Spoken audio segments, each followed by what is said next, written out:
Kitunguu saumu bwana ni dawa nzuri sana. Kitunguu saumu kinatibu vitu vingi sana. Kitunguu saumu kinaweza kukutibu cholesterol bila wasiwasi wote.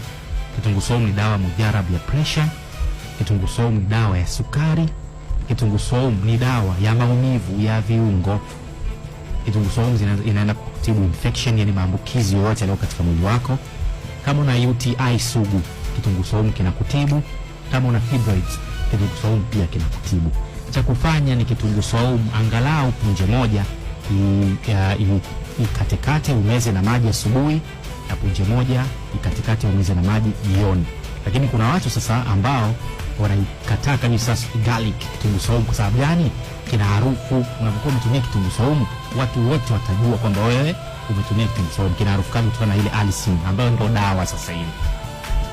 Unaweza kumeza kitunguu saumu kutumia maziwa ya mtindi. Ukichanganya kitunguu saumu na mtindi ukameza, unakata kabisa ile harufu ya kitunguu saumu.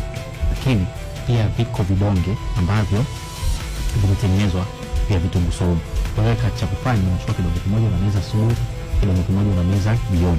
Ukijitahidi kwenda hivi kwa takriban siku 30, mwezi mzima, haya yote ambayo tumeyataja hapa unaagana nayo, unayapa mkono wa kwaheri.